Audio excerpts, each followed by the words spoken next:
Hello and welcome back to part 2 of the IELTS Matching Heading series.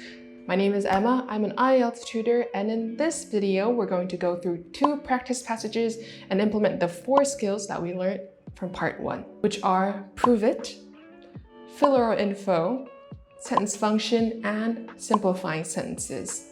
By using these 4 skills together, you're going to be able to identify what is important information that you should focus on and retain, and even more so, what is unimportant information that you really don't have to pay attention to and you can really just move on from.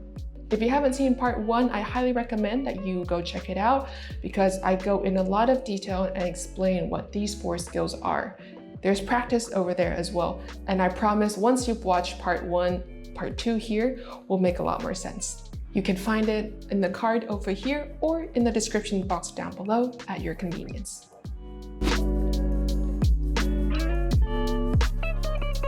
Together, what these 4 skills will allow you to do is to first, read more efficiently in both terms of time and mental space. 2, you will be able to understand and retain the information more easily. 3, you will be able to answer questions at a high level of accuracy. 4, you will have plenty of time to double, if not even triple check your answers. Let's do a quick recap of the 4 skills. Skill number 1 is prove it. No matter what you do, you have to make sure that any heading that you're choosing for your paragraph, you must be able to prove every single section of that heading with evidence from your paragraph for those to match.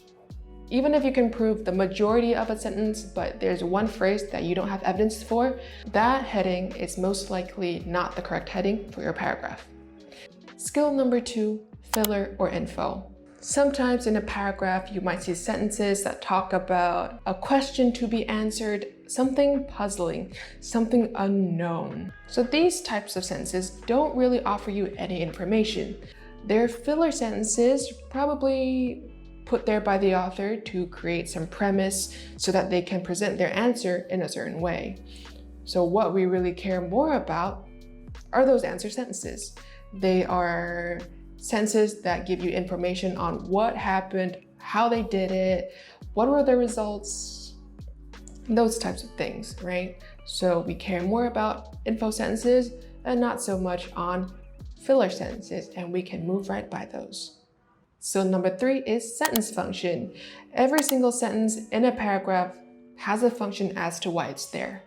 It could be introducing a new topic, such as the topic sentence, or it could be supporting sentences that provide extra information, some effect, some examples.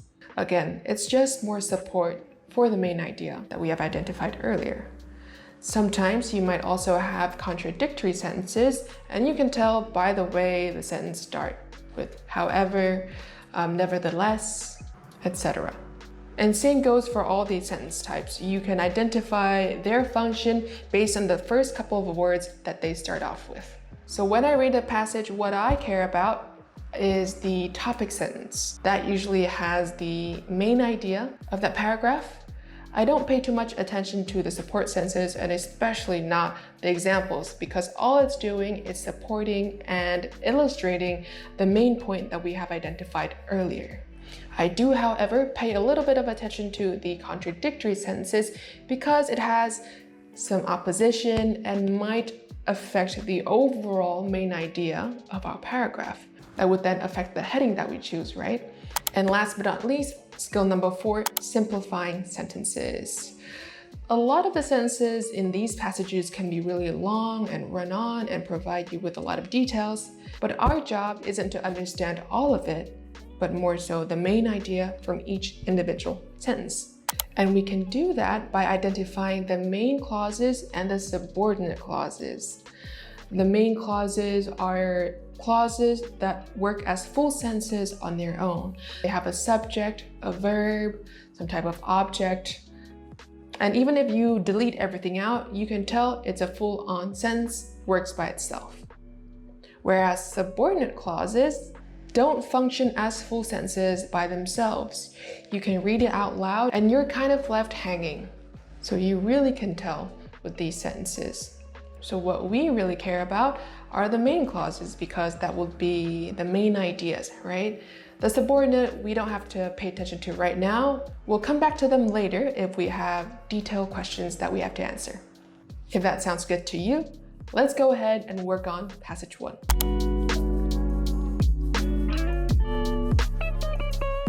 I will be using these 4 skills all together and I'll be switching between them as I go, and I'll take you along with the thought process. Oh, and I'll also have the PDF files for these 2 passages down in the description box below if you want to download it and work along with me. Okay, passage number 1, the step pyramid. This is a passage 2 reading, which means it is medium difficulty. First sentence, usually the topic sentence, I'll pay a little bit of attention to that.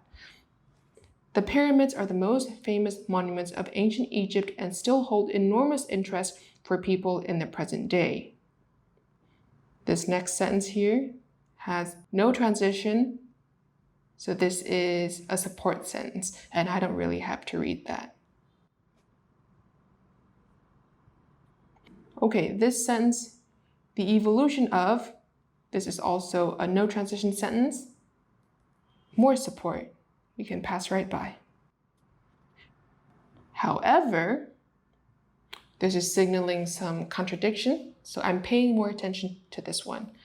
There is no question that, let's simplify this sentence, take away some of the subordinate clause.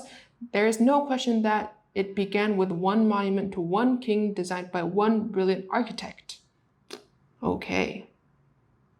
And this is that. This is evidence. So what I'm getting from this paragraph is that the pyramids are famous. There was no question that it began with one monument. So it started from one monument and then it became so many more in these other cultures. Let's go find a heading that matches that idea. Errors and artifacts within the pyramid, no. Difficult task, nothing difficult there. King who has saved his people, nope. A single certainty among less definite facts. This is kind of iffy. I'll leave it here for now. An overview of the external buildings, no. Pyramid design that others copied. It talked about having pyramids in other cultures, but nothing about copying. See, this is what I mean by being able to prove all parts of the heading. We can prove the part where it talks about a pyramid design, but not where others copied it, right? So with one part unproven, this is not our correct heading. An idea for changing the design of the bureau structures, not really. An incredible experience despite the few remains. Well, I felt no fascination from the way that the author presented that paragraph. The answers to some unexpected questions, no questions here. Okay, so what we're left with is number 4, a single certainty among less definite facts. Let's go try to prove it. So what we're looking for are synonyms or evidence for that heading. Okay, a single certainty. Well, we did have a sentence that says there is no question that. So that is a certainty, right? We are sure, we have no question for something. Among less definite facts, let's look for those. Okay, here we are. The pyramid form has been written and argued about for centuries. So this is telling us that there has been less definite facts. So now that we have been able to prove both parts of this heading, we can be sure that this is correct and we can move on with confidence. Paragraph B. Djoser, forgive my pronunciation, was the first king of the 3rd dynasty of Egypt and the first to build in stone. Prior to his design, we're going to simplify it. This is subordinate clause. Prior to his reign, tombs were rectangular monuments made of dried clay brick, which is subordinate clause, just providing extra info. More subordinate clauses. His main official, more subordinate clauses. Another subordinate clause. conceived of building a taller, more impressive tomb for his king by doing something. This is just a process, more support. More subordinate clause to form the shape now known as the step pyramid. This next part here has no transition, so I'm guessing it is support sentence, and I will not pay attention much to that. To be honest with you, I do still glaze my eyes over the sentences that I cross out. I don't ignore them entirely, but more so I can identify them from the first letter, whether the sentence will be important or not. If I know it's unimportant, I glaze over it a little bit anyways. And then I am sure now that it is unimportant. And then I can move forward from it without having this uncertainty of whether I should be reading it in more detail, did I miss something, etc. And that peace of mind of knowing that that sentence wasn't important will help you a lot in focusing your energy on the sentences that do actually provide you with useful information. Anyways, with this paragraph, my main idea is he was the first king. First tombs were built of dried clay brick. And then this other guy, this main official guy, wanted to build something different, right? So the main idea we can take away from this is that the first king built these tombs with clay, and then this other main official guy came along and he wanted to build it in a different way. Okay, here we are. An idea for changing the design of burial structures. So if there is a change, remember, if there is a change, it must change from something to something else. So we have to be able to find what it was and what it changed into to be able to provide enough evidence to prove this heading. And we have it here. First, it was built from clay brick. Then it changed into stacking stone slabs. Here we are. So we have enough evidence and we know it is the correct heading. Paragraph C. The step pyramid has been thoroughly examined and investigated over the last century, and it is now known that the building process went through many different stages. This sentence is just saying that it took a long time. Long time. And I can get rid of that. It's a lot of words for one concept. Historian, whoever he is, I don't need to know. Much experimentation was involved, comma. Let's simplify that sentence. This subordinate clause can go away. It had several plans before it became the first step pyramid in history. More detail. The weight of the enormous mass was a challenge for the builders. Subordinate clause. Okay, so what we're left with here is it took a long time. There was a lot of experimentation. It had several plans. It was a challenge for the builders. That's enough information. Let's go look for a heading.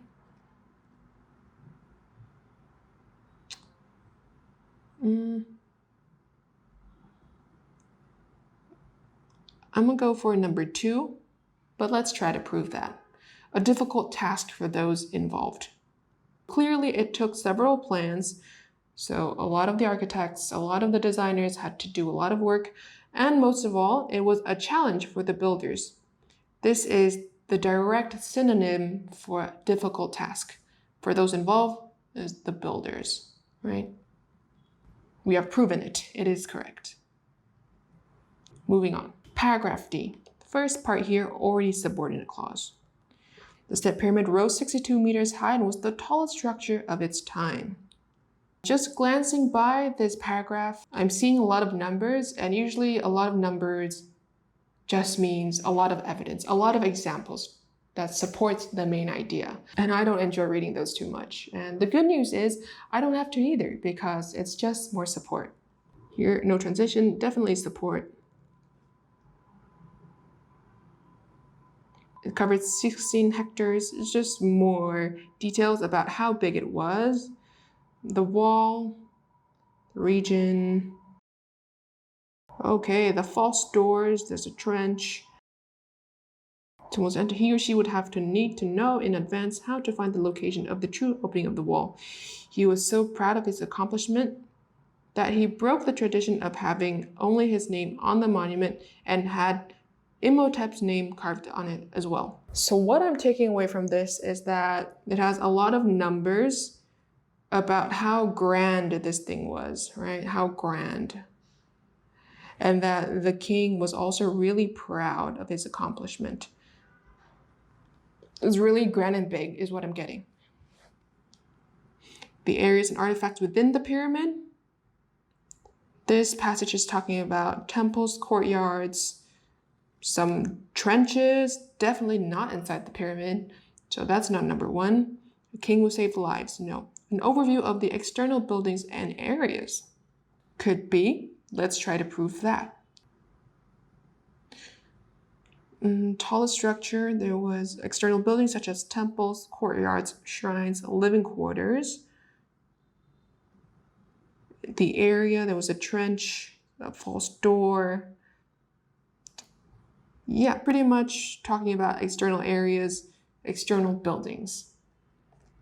This paragraph is for sure number 5. Moving on. Paragraph E. The burial chamber of the tomb, where the king's body lay to rest, which is a subordinate clause, was dug beneath the base of the pyramid. One of the most mysterious discoveries, this is filler, all right? We want to know what it is, so this part is not really giving us much information. A large number of stone vessels. This next part, no transition, there's a number, probably just evidence. We don't have to pay attention to that. More support. There is no agreement among, maybe potential contradiction. Let's read this more carefully. There is no agreement among scholars and archaeologists on why the vessels were placed in the tomb of this king or what they were supposed to represent. And upon reading that, I find that it is more of a filler sense. They're just debating over this one problem with nothing definite. So not really information that I care about. The archaeologist, whoever he is, believes they were originally stored and given proper burial by the king in his pyramid to honor his predecessors. There were other historians who claim, okay, so there were different claims. There were different claims about the burial chamber of the tomb. The areas and artifacts within the pyramid. This seems to be the most probable because paragraph E is talking about the burial chamber of the tomb and how there is a vast maze of tunnels inside it. Some vessels, some stuff that was stored inside this pyramid, etc. So this is for sure the areas and artifacts within the pyramid. Paragraph E is number 1. So you can see how quickly you can move through these paragraphs if you can identify what is useful information and what is extra information that you don't really have to pay attention to. And that frees up a lot of your brain space and mental power to really process the important stuff. Paragraph F. Unfortunately, all of the precautions and intricate design of the underground network did not prevent ancient robbers from finding a way in. Oh man, so there were ancient robbers. Next sentence has no transition. It is just support. There was enough left throughout the pyramid and its complex, however, to astonish and amaze the archaeologists who excavated it. This is the first time I am seeing some sort of emotion in this whole passage. Okay. So there were ancient robbers, but there was enough left. There was stuff left, so they didn't take everything. A king who saved his people? No. A pyramid design that others copied? No. An incredible experience despite the few remains. My bet is on number 8 because this is also the only heading that has some sort of word with emotion in here. So incredible is also a synonym for astonish and amaze, right? Despite the few remains. So here, there was enough left even though the thieves took him. We have been able to prove both parts of this heading. Paragraph F is number 8. Paragraph G. So what we have left is number 3, number 6, and number 9. Okay, this should be straightforward. Few monuments hold a place in human history as significant as that of the Step Pyramid of Saqqara. Okay, so it is significant. More about how significant it was, right? Just support. The Step Pyramid was a revolutionary advance in architecture and became the archetype which all the other great pyramid builders of Egypt would follow. The main idea here is that it is really important and other great pyramids followed it. A king who saved his people. None of that here. A pyramid design that others copied. Yeah, pretty much. But let's eliminate the last one if we can. The answers to some unexpected questions. I saw no questions in this paragraph, so 9 is out for sure. Number 6 is correct. Yeah, essentially the Step Pyramid was really significant and then others followed, others copied. So that is pretty much our first passage completed with confidence.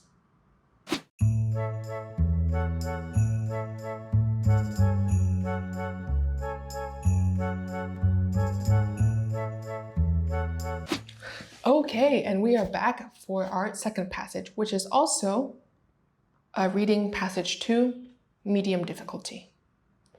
This is European transport systems. They already were so nice and did paragraph F for us, so we don't have to do that. It is difficult to conceive vigorous economic growth without an efficient transport system. Although, subordinate clause, the requirement for transport continues to increase. There are 2 key factors behind this trend. Okay, so this is still support. Subordinate clause. The determining factor is the spectacular growth in car use. Next part here is no transition, so it's just support.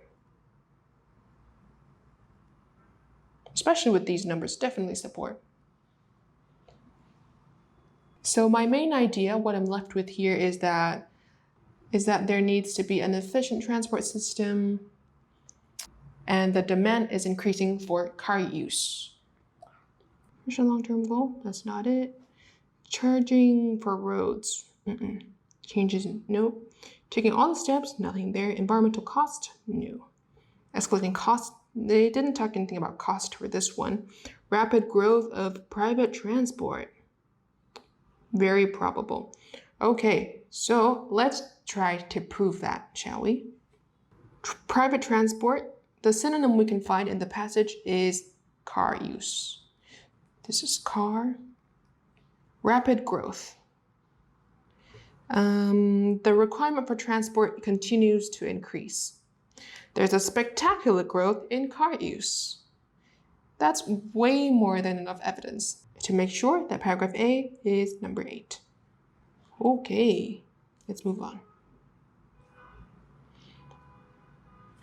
This first part here, subordinate clause. Growth is due to a large extent to changes in the European economy and its system of production. No transition, support. This phenomenon has been emphasized, more support. Reduce production costs, even though the production site can be hundreds. Okay. What I'm getting mostly from this is that there is a change in its economy and its system of production. Okay.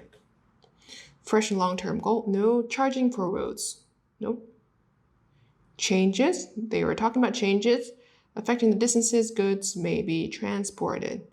So this changes seems probable. If I can prove that there is some point about distances that goods may be transported, then I can choose this heading. Let's go back to our passage. Here we are. So they relocated some industries, even though the production site is hundreds or even thousands of kilometers away from the final assembly plant or away from users, right? So that is the distances that goods have to be transported. Okay, there we go. Number 3. Paragraph C.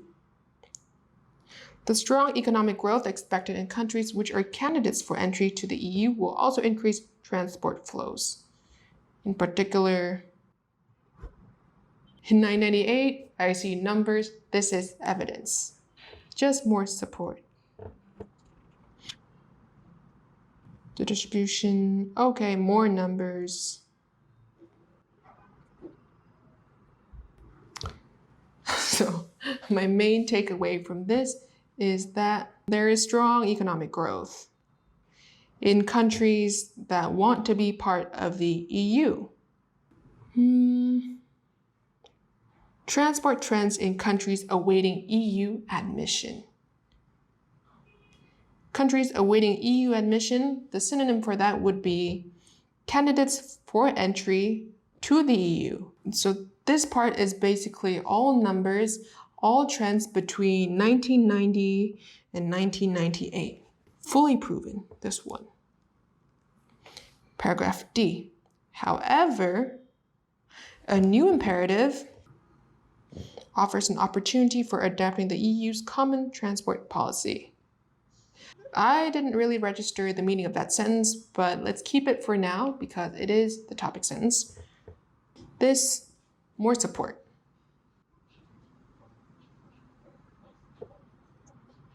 This ambitious objective can only be fully achieved by 2020, which has now come to pass. But proposed measures are nonetheless a first essential step towards a sustainable transport system, which will be ideally in place in 30 years' time. That is by 2040. My takeaway is that they have something new, a new imperative about transport policy, and it will take time. Something like that. A fresh and important long-term goal, treating roads, critical steps. Plans to develop major road networks. So these are plans, these are long-term plans. Let's see if they talk about major road networks.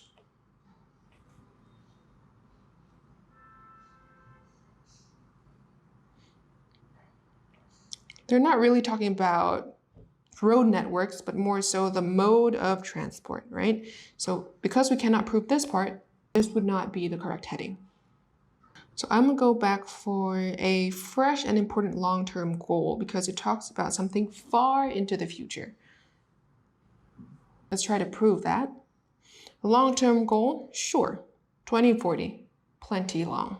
The fresh goal is a new goal, right? Fresh is basically new. So with all parts of this proven, we know for sure that this is number 1. In 1998, energy consumption in the transport sector was to blame for 28% of the emissions of CO2, the leading greenhouse gas. I am again glancing through and seeing a lot of numbers. Just more evidence. This support. Oh, that's a lot of tons. Once again, more support. Using alternative fuels and improving energy efficiency is thus something that they're working towards. Okay, so my takeaway is that there is a lot of CO2 emissions and they're proposing potentially using different types of fuel. Charging for roads, no money involved here. The environmental costs of road transport. Yeah, you can't go wrong with this one. The environmental cost here is clearly CO2. We can skip F. They've already done it for us. G. The first approach would consist of focusing on road transport solely through pricing.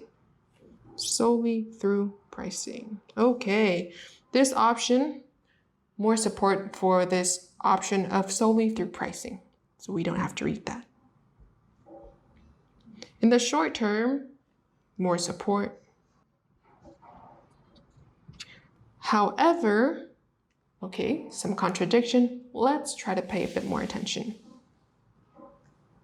The lack of measures available to revitalize other modes of transport would make it impossible for more sustainable modes of transport to take up the baton.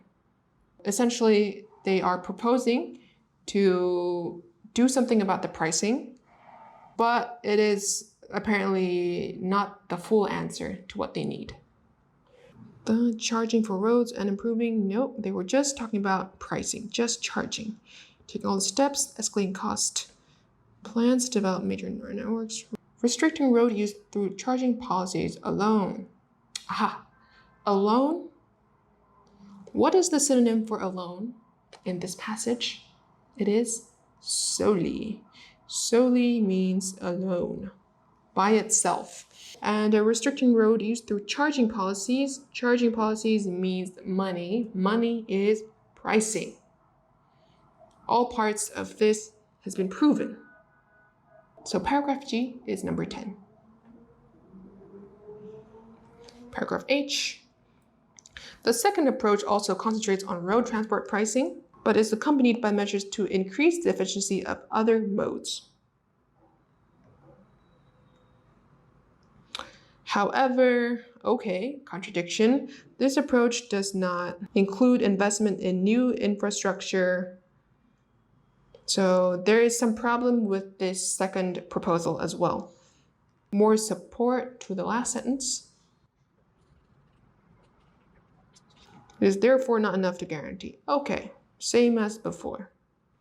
So in this paragraph, they're proposing two changes: road transport pricing and something about increasing the efficiency of other modes, but clearly it is not enough either.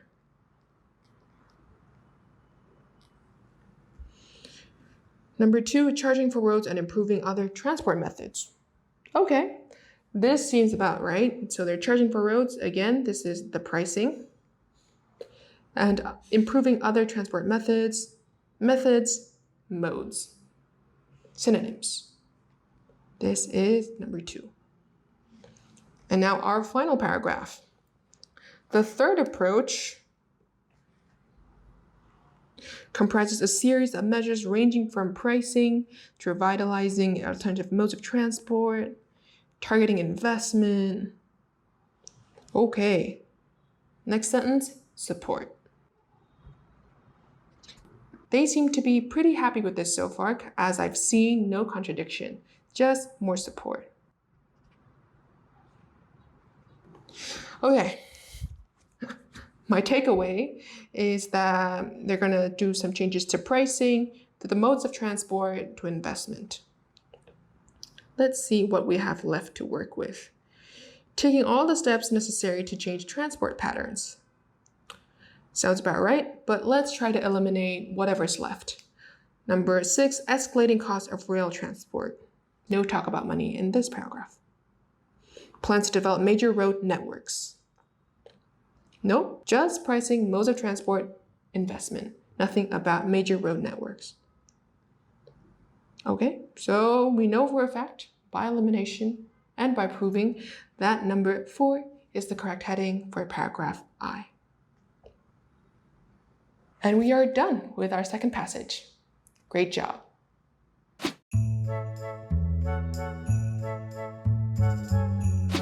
Okay, so that is us done with 2 passages, practicing how to match headings one more time. I hope you're starting to get the hang of how to navigate this type of paragraphs, how to pick out what is important and what is not important so that you can just ignore or pass by them really quickly. right? This really kind of like narrows down what you have to focus on, really weeds out the extra information, and you can get to your main point that much more quickly. If you had some fun working along with me with these two passages, be sure to give this video a like, and if you have any other comments or questions or any other IELTS related topics that you would like for me to cover, let me know in the comments down below. Either way, I wish you the best of luck with the rest of your IELTS studying, your IELTS training, and yeah, that's basically all for this video. Thank you so much for watching. You guys have a great week, and I'll see you very soon. Bye!